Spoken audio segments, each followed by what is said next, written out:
Bueno, en estos días yo les voy a proponer, no sé, hacer una lección, ¿no? De la Escritura. En estos tiempos haremos la lección. Hoy vamos a hacer esta lección de la primera Pedro 5:3, leyendo un poco primero todo el contexto en que se encuentra para ver el sentido global, ¿no? La ley del contexto es que cada texto se interpreta en su contexto, en el contexto próximo del libro, en el libro y en la escritura. Y es el principio hermenéutico fundamental, el de contexto teológico, literario y teológico, según la Dei Verbum en el número 12. Entonces podríamos empezar en el versículo 12 de la primera carta de San Pedro. Voy a leer allí, capítulo 4, versículo 12, primera de Pedro 4:12. Les voy a leer. Es un contexto de tribulación, de persecución. Queridos, no os extrañéis del fuego que ha prendido en medio de vosotros para probaros, como si os sucediera algo extraño, sino alegraos en la medida en que participáis en los sufrimientos de Cristo, para que también os alegréis alborozados en la revelación de su gloria. Es un texto, por lo tanto, de tribulación, pero a luz de la venida gloriosa. La tribulación es como una prueba de la venida, como un argumento de la gloria. Dichosos de vosotros si sois injuriados por el nombre de Cristo. La injuria es no solo de palabra, sino todo lo que va contra el derecho, contra la injusticia, ¿no? Injuria, todas las injusticias. Si sufrís injusticia, dichosos de vosotros si sois injuriados. Como que se nos recuerda la bienaventuranza por el nombre de Cristo, porque el Espíritu de gloria, que es el Espíritu de Dios, reposa sobre vosotros. Así como el Espíritu desciende sobre el Hijo en el bautismo y se proclama la benevolencia del Padre sobre el Hijo, así también en el sufrir injurias por el nombre de Cristo, desciende sobre nosotros el Espíritu Santo y reposa, porque en la tribulación somos configurados como hijos. Es en el huerto donde somos filializados. Que ninguno de vosotros tenga que sufrir ni por criminal, ni por ladrón, ni por malhechor, ni por entrometido. Pero si es por ser cristiano, por ser de Cristo, vosotros sois de Cristo, Cristo es del Padre, que no se avergüence. Así que no se acoquine por estar sufriendo, que no se arrepienta de estar sufriendo, que no se confunda pensando que le pasa algo malo, que glorifique a Dios por llevar este nombre, porque ha llegado el tiempo de comenzar el juicio por la casa de Dios. La casa de Dios es la familia de Dios, los hijos. Llega el juicio por los hijos. Y el juicio muestra quién es hijo y quién no. Y eso se ve en la tribulación. Pues si comienza por nosotros, ¿qué fin tendrán los que no creen en el Evangelio de Dios? Si el justo se salva a duras penas, ¿en qué pararán el impío y el pecador? Esto nos debe mover a misericordia. Como que Pedro dice, bueno, olvidémonos de esto que nos esté pasando y vamos a compadecernos de lo que le va a pasar a los otros, que es mucho peor, porque esto para nosotros es gloria. Esto es motivo de alegría. Hemos sido preservados, estamos sufriendo porque somos hijos. Se nos promete una gloria. Esta es la prueba, son las arras de la gloria que nos espera. De modo que aún los que sufren según la voluntad de Dios, es esto, ¿no? La voluntad del Padre, que pasa por el sufrimiento del Hijo y el sufrimiento de los hijos, confíen sus almas al Creador fiel, haciendo el bien. Pongan sus almas en la mano del Creador. Aquí hay como una alusión a la muerte de Cristo en que entrega su espíritu al Padre, ¿no? En tus manos encomiendo mi espíritu. Es poner el alma en las manos del Padre, como el Hijo se pone a sí mismo en la mano del Padre, pone toda su vida, pone el espíritu, le entrega el espíritu al Padre. Y por eso es el pobre de espíritu, vamos a ver, porque no se aferra a su espíritu, sino que reconoce que es del Padre y se lo entrega. Acá hay una alusión a eso, ¿no?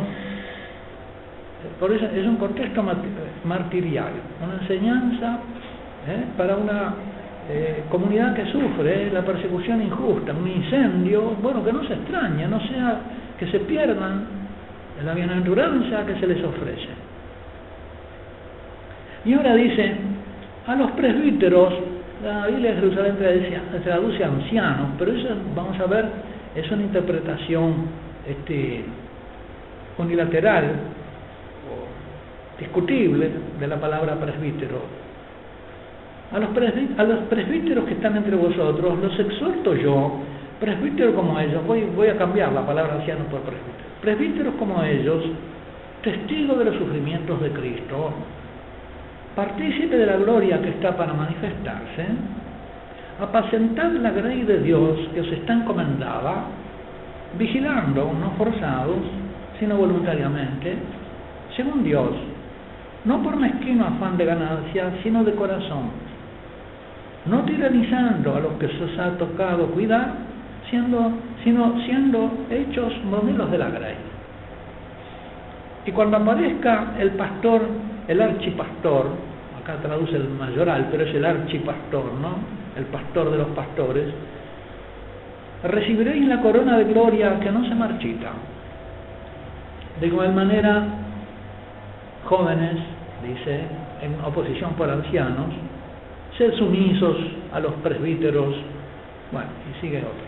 Yo voy a comentar, hacer una lección más detenida de este pasaje del 5.1 al 4, al 5, que es el que tienen ustedes ahí en esa hojita, en esas dos hojitas, ¿no?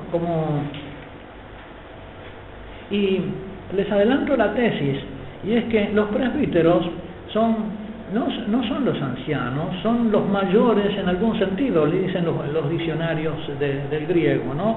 Que presbítero es aquel que es mayor, puede ser un veterano, un soldado veterano, es un presbítero porque es un soldado que tiene más experiencia en la guerra, y puede ser alguien mayor en cualquier sentido, ¿no? Y por lo tanto puede ser el hermano mayor. Yo lo interpreto así, que el presbítero es el hermano mayor, y que va a ser forma de la grey precisamente como hijo. Así como los hermanitos más chicos aprenden del hermano mayor, y el hermano mayor de alguna manera es la referencia paterna en la familia, y cuando falta el padre asume el rol del padre, así nosotros somos llamados a ser hijos, y como hijos es como podemos pastorear la grey.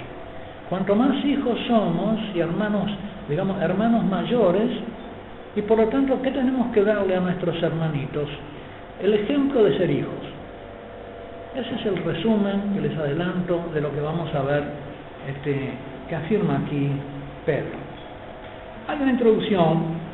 En vísperas de la quinta conferencia del Consejo Episcopal de América Latina en Aparecida, Monseñor Carmelo Yaquinta, arzobispo emérito de Resistencia, expresó en una entrevista a la agencia de noticias AICA del 17 de abril del 2007 que, a su entender, los 4 problemas que más afectan la vida de la Iglesia y que deberían tratarse en la quinta Conferencia Episcopal Conferencia General del Episcopado Latinoamericano en Aparecida deberían ser la crisis de la oración personal, que en el fondo la oración es el diálogo entre el padre, de hijo con el padre, ¿no?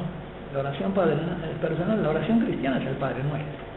Podríamos nosotros interpretar la crisis de la identidad filial que implica que no se reza el Padre Nuestro desde una experiencia filial.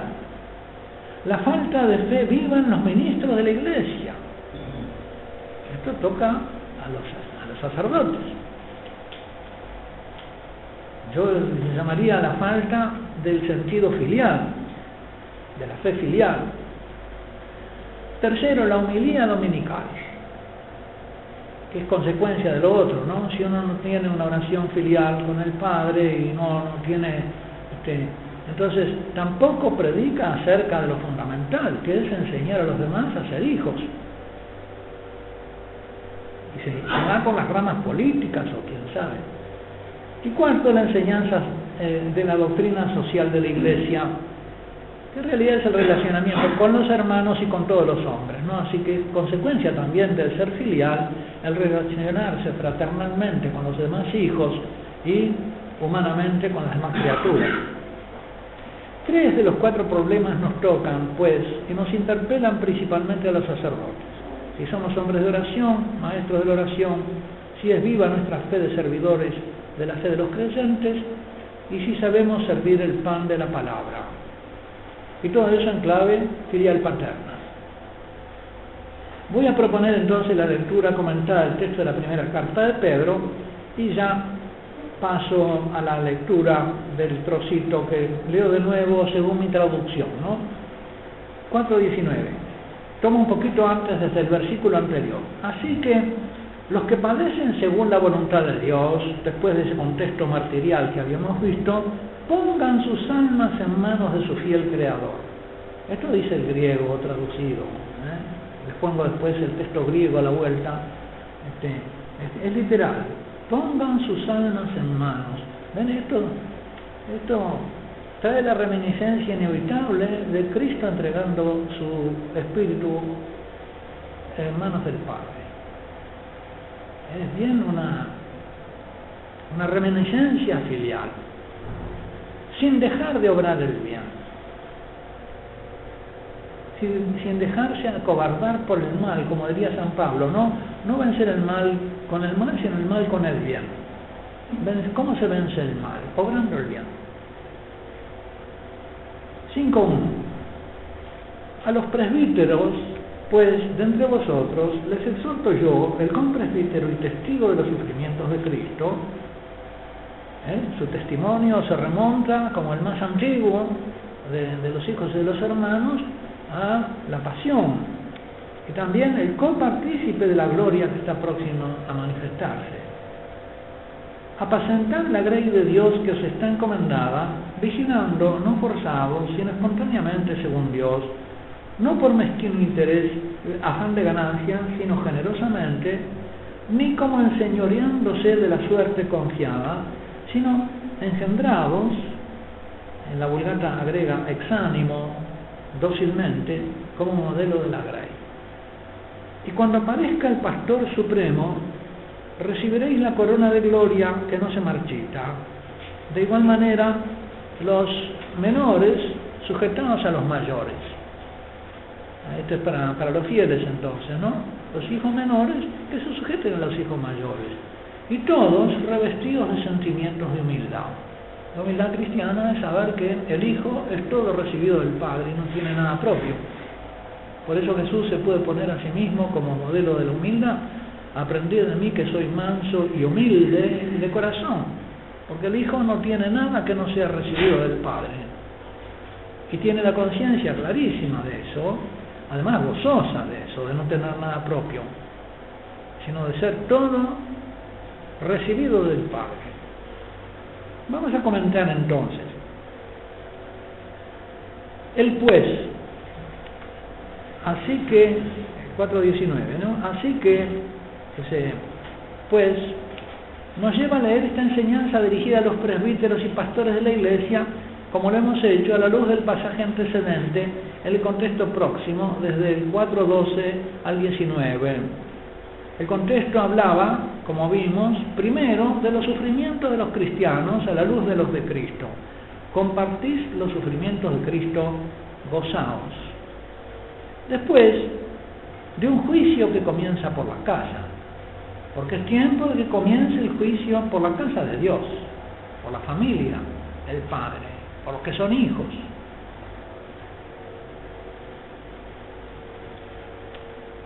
El siglo pasado, que fue el siglo de más mártires de toda la historia de la Iglesia, yo creo que es un juicio que empieza por los hijos.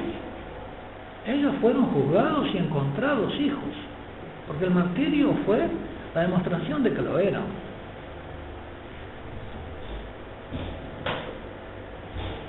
La casa es el nuevo templo espiritual, la familia de Dios, sus hijos.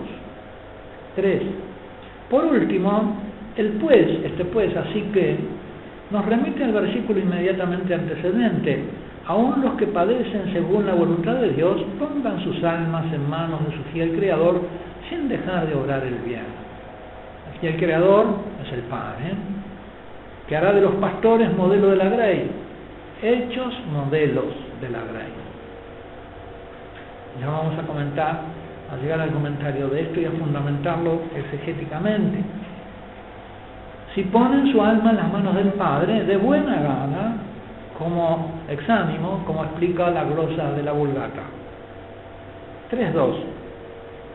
Pongan sus almas en las manos de su fiel Creador. Pedro alude a Cristo expirando en la cruz. 3.2 bis. La manera de pastorear a la grey de Cristo es consecuencia lógica e inmediata de la situación vital de los hijos de Dios. Los presbíteros, como hijos mayores engendrados antes en el conocimiento de Cristo, y por lo tanto, porque la mayoría de edad supone una prioridad de generación, ha sido generados por el Padre antes, por eso son mayores. En el tiempo han sido engendrados antes. Tienen que enseñarle a los que son engendrados después. Y por lo tanto, en el conocimiento de Cristo, y por lo tanto semejantes al Padre que conoce al Hijo, compartiendo ellos mismos los sufrimientos de Cristo, y teniendo a la vista el juicio que comienza por la familia de los hijos, poniendo sus almas en las manos del Padre, seguirán siendo engendrados y pastorearán al rebaño de Cristo, no tanto sometiéndolos a sus propios proyectos, ideas e iniciativas pastorales, cuanto por el mismo hecho de comportarse como dechados de discípulos en la filialidad y dejarse engendrar dócilmente, convertidos por el Padre, al ser engendrados, en forma o modelo de sus hermanos menores, que son la grey de Cristo confiada a su guía, alimentación y defensa. 3.3. Presbíteros yo también. El término presbítero se puede traducir por anciano, pero es propiamente alguien mayor, o sea que es más en alguna dimensión. Y me parece que es muy infeliz la traducción de ancianos. Supone no expresa la teología que hay acá, que es la teología de la filialidad. Son hijos mayores.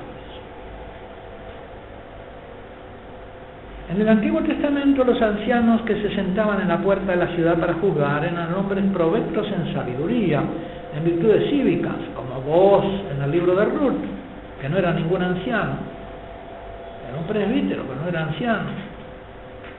En el Nuevo Testamento, donde todos son hijos del Padre, el título de presbíteros puede referirse a los hermanos mayores, precisamente en su filialidad, que fueron engendrados antes o que, siendo jóvenes, lo vamos a ver, sin embargo, en virtud, son mayores. Por eso pueden conducir a sus hermanos menores con el ejemplo y la palabra, con autoridad fraterno-paterna. Por eso, en la primera de Pedro 5.5, se va a aconsejar a los hermanos menores sujetarse a los mayores. 3.4. Así Timoteo, aunque joven, es enviado como presbítero, y Pablo lo exhorta, que nadie te menosprecie por tu juventud, neótetos. La juventud por la edad, pero es mayor como hermano, porque es más hijo. Tiene la sabiduría de la filialidad. 3.5. San Ignacio de Antioquía, refiriéndose al obispo de Magnesia, escribe: os conviene no abusar de la poca edad de vuestro obispo, episcopos, sino mirando a la virtud, a la dinamis de Dios, al hecho de que vive una espiritualidad filial mayor, más decididamente hijo de Dios Padre, tributarle toda reverencia. Así he sabido que vuestros santos presbíteros, traducen ancianos, pero presbíteros, hermanos mayores, no tratan de burlar su juvenil condición, que salta a los ojos, sino que como prudentes en Dios le son obedientes, o por mejor decir, no a Él, sino al Padre en Jesucristo. Es decir, que ven en Él un dechado de filialidad y por lo tanto reconocen, porque ellos son como hijos, reconocen esa filialidad en el obispo, aunque sea más joven, que es el obispo de todos, el Padre, ¿no? Propanton episcopo. No es a este obispo que vemos al que se quiere engañar, sino que se pretende burlar al obispo invisible. Pero entonces, ¿de dónde viene la autoridad de este obispo joven? De que, como hijo mayor, refleja la paternidad del Padre. Esa es la autoridad, la fuente de la autoridad en la Iglesia es el Padre, y reflejar la autoridad del Padre. ¿Cómo? Como hijo. Porque todo lo que tiene el Hijo es reservado del Padre, es la imagen del Padre. El que me ha visto a mí, ha visto al Padre. Esa es la medida de la perfección filial, reflejar al Padre. Por lo tanto, recibirse del Padre en todo. 3.6. Hay una edad según la carne y otra edad según el Espíritu. Y el Señor puede poner a un niño a presidir, como a los apóstoles, le dice a los apóstoles que discutían quién era el primero, quién era el mayor, quién era el mayor, y pone un niño entre medio, porque un niño puede ser representante del verbo hijo eterno, o un joven obispo ser sacramento del Padre eterno. En ese niño que Jesús pone cuando van de camino hacia la pasión, y que Jesús lo pone ahí entre medio y se lo señala como el mayor, el más pequeño, yo veo a Pablo. Es como una profecía de Pablo para mí. El nombre Paulus que Saulo elige quiere decir en latín pequeño, poca cosa, precisamente. Y de los apóstoles él se considera el último y el menor. Y de alguna manera no compite nunca por ser el primero. En ese sentido parece que fuera de los apóstoles el más avanzado en humildad. Empieza siempre sus cartas. Poca cosa, por la gracia de Dios enviado. Todas sus cartas empiezan así. Poca cosa, por la gracia de Dios enviado, apóstol.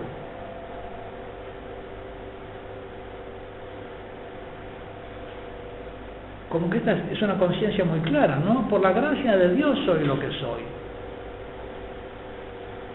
De ser hecho totalmente. Él tiene una conciencia muy clara de que ha sido reconvertido, porque él era un perseguidor. No tiene nada propio. 3.7. Juan, en su primera carta, capítulo 1, 12 al 14, se dirige a los cristianos como hijitos, jóvenes y padres. No se refiere a 3 categorías de edad física, sino a 3 categorías de edad espiritual, de edad de vida cristiana. Se puede ser hijito, joven o padre. Aspectos de la vida cristiana que pueden coexistir en el cristiano equivaldrían a lo que en teología ascética y mística conocemos como la vía purgativa, iluminativa y unitiva, ¿no? Lo que Pedro dice como Quasimodo geniti infantes, ¿no? como el niño recién nacido doy la leche espiritual, o Pablo habla de los que pueden tener alimento sólido, ¿no? Estados de la vida cristiana.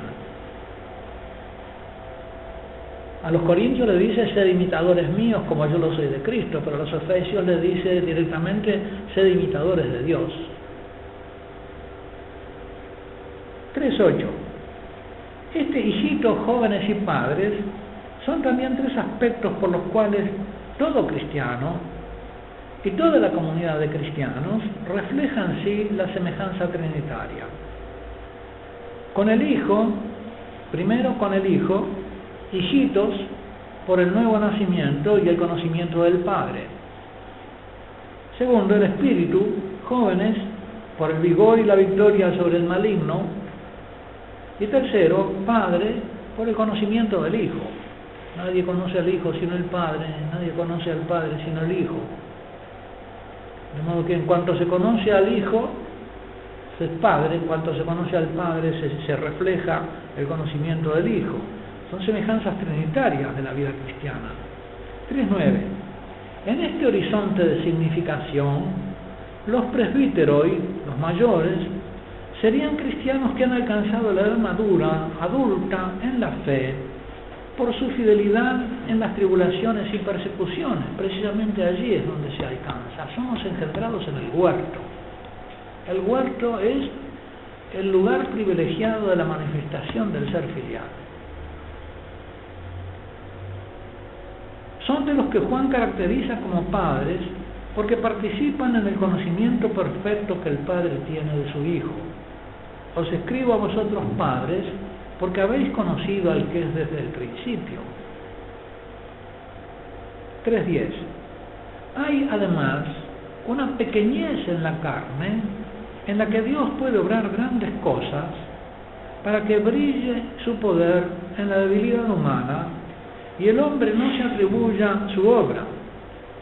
Así, Paulus, pequeño, poca cosa, elige llamarse con ese nombre que hace resaltar que su dignidad apostólica le es dada por vocación divina y no por vía natural. Por la gracia de Dios soy lo que soy. Con presbítero, testigo y copartícipe. Expliquemos un poco, contemplemos ahora un poco cómo se ve Pedro a sí mismo. Pedro, al exhortar a los hermanos mayores en el conocimiento de Cristo, exhibe ahora el título principal de su propio mayorazgo, por los cuales ha sido establecido en la condición presbiteral, en su mayoría filial, de precedencia en la generación temporal, pero también en la comprensión de su naturaleza, de su condición, de la gracia, de filialidad que hay en él. Testigo de los padecimientos de Cristo. Es decir, testigo que no es solo haberlos visto, sino haber comprendido su sentido, que era necesario que el Mesías padeciese, porque era el Hijo. A lo que agrega algo que es inseparable de su exaltación en la cruz como Hijo obediente, la manifestación de su gloria, participante además de la gloria que va a manifestarse. Pero que, como sabemos, Juan ya ve comenzar en la cruz, se mostró Hijo. Por lo tanto, el crucificado es el glorificado. Ha llegado esta hora, Padre, ¿qué diré? Guárdame esta hora. No, Padre, glorifica tu nombre, porque en la hora del Hijo es glorificado el Padre. Allí se muestra en la obediencia del Hijo y en el entregarle su vida al Padre, allí también se manifiesta el Padre. El que ve al Hijo. Pablo dirá coincidentemente, a fin de conocerle a Él y sentir en mí el poder de su resurrección y la comunión, la coinonía, en sus padecimientos, siendo configurado sin morfisómenos o sin formisomenos, de morfé, de la forma, ¿no? Este morfé aparece hecho forma de la grey, forma, modelo del rebaño. en voz pasiva, siendo configurado con su muerte. ¿Configurado por quién? Por Dios, por el Padre. Pablo suele expresar más explícitamente, no podría ser a voz media, porque la voz media yo diría que sería la interpretación pelagiana de todo lo que es gracia. Es la voz pasiva, es lo que Dios hace con nosotros. Y además el pasivo divino, que es una forma como reverencial de aludir a quien obra, pero sin nombrarlo. Serán llamados hijos de Dios. El Padre los llamará hijo mío. Pablo suele expresar más explícitamente que Pedro la invitación a ser imitado, ser imitadores míos como yo lo soy de Cristo. Pedro sugiere aquí la invitación a ser como Él, dejándola en segundo plano. Pero a vosotros os digo, presbíteros, yo con presbítero. Partícipe, koinonos, el asociado, el copartícipe, el que tiene comunión y parte en razón de una pertenencia común. Así los hijos tienen parte en una herencia común. La participación en los sufrimientos inherentes a la vocación. Pedro tuvo parte en la pasión de Cristo, una parte que en parte lo avergüenza, pero tuvo parte en la pasión de Cristo, se escandalizó en la pasión de Cristo, participó en modo suyo de la pasión de Cristo, pero participó.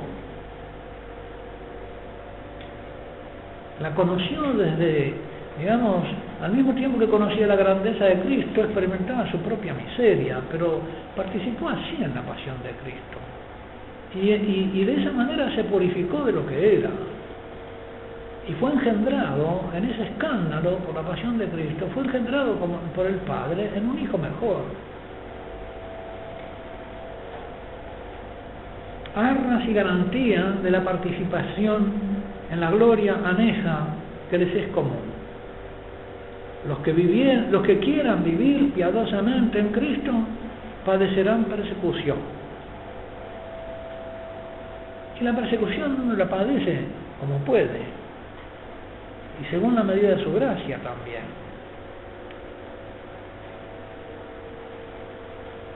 Es necesario, dice en los Hechos, que pasemos muchas tribulaciones para entrar en el reino de los cielos. Y cuando leemos el reino de los cielos en el Evangelio, tenemos que comprender la condición filial. Eso es el reino de los cielos, no es otra cosa. Así que podríamos decir, es necesario que pasemos muchas tribulaciones para filializarnos, para ser hechos hijos, para ser engendrados como hijos en la tribulación. 3.13. La participación, la koinonía, koinonos, ¿no? Partícipe, la participación en los sufrimientos de Cristo es por lo tanto la configuración, sin morfisomenos. Configuración que comunica al cristiano la forma de Cristo, que es la forma de hijo, forma facti gregis ex animo. Configuración con la que el pastor es capaz de guiar, alimentar y conducir. Esas son las tres acciones del pastor, ¿no? El Señor es mi pastor. ¿Qué hace? Guía, conduce, ¿no? Alimenta y defiende. Acá en realidad guiar y conducir tendríamos que agregar defender, ¿no? Porque guiar y conducir es lo mismo. Guiar, conducir, alimentar y defender. Si esto es propio de todo cristiano santo, es el carisma indispensable para quien recibe el ministerio pastoral. ¿Qué tenemos que hacer como pastores con nuestros hermanitos menores? Guiar, los guiamos al Padre, los alimentamos en su camino, en su ser filial, para que crezca su ser filial, y los defendemos del malo y de las tentaciones que los hacen salir de la condición filial. 3.14.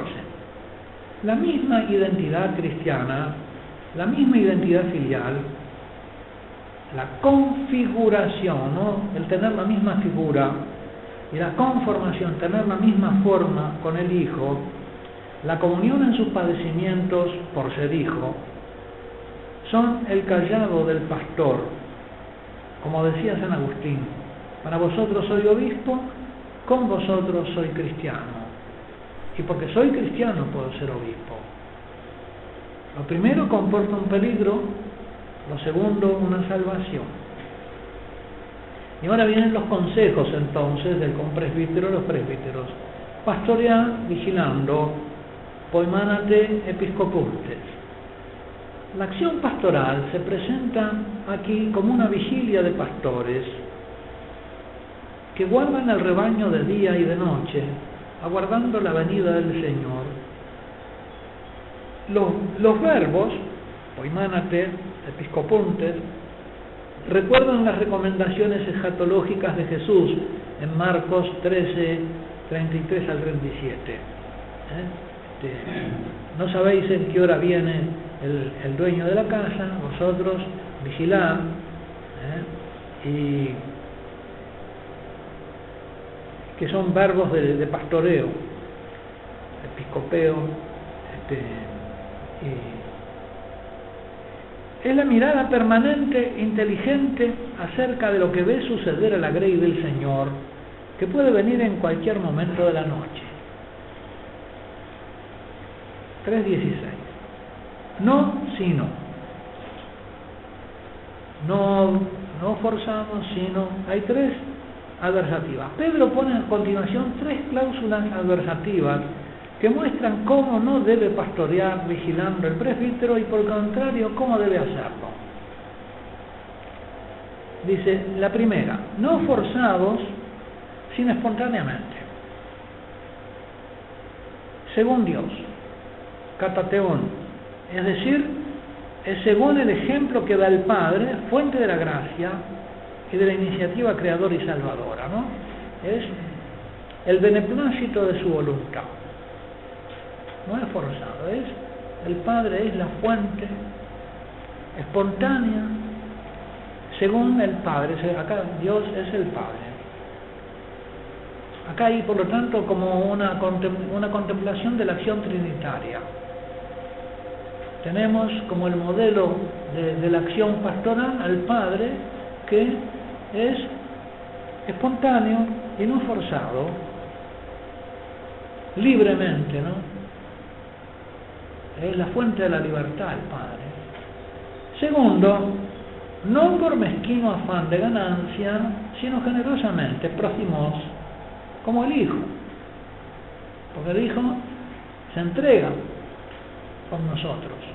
No tiene ningún interés, se entrega totalmente. Es el próximos, el generoso.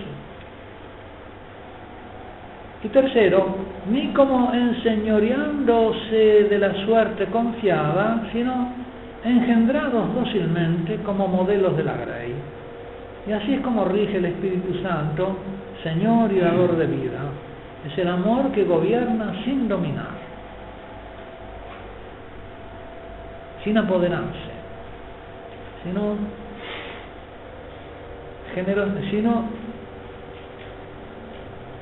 3:17.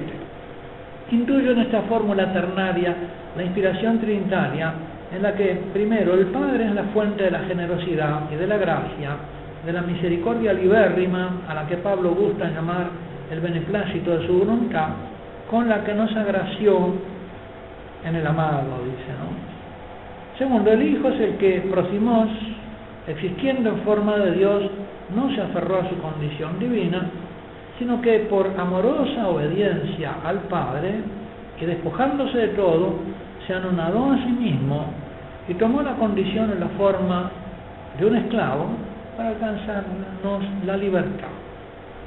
Se hizo pobre por nosotros para enriquecernos con su pobreza.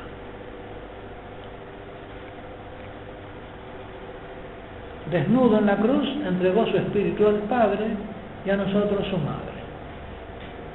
Tercero, el Espíritu Santo pertenece la instalación del señorío o reino del amor es la herencia, o sea, la misma vida divina que el Padre comunica con el Hijo y con nosotros.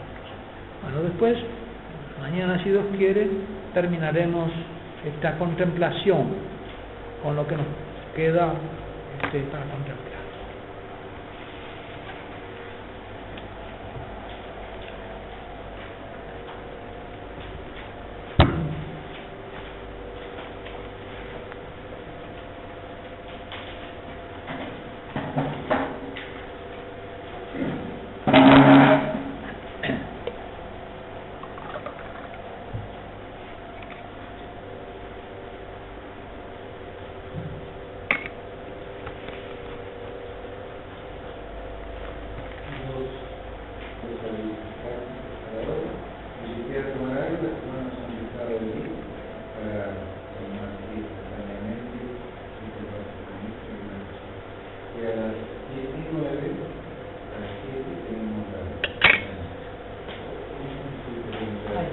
Horario para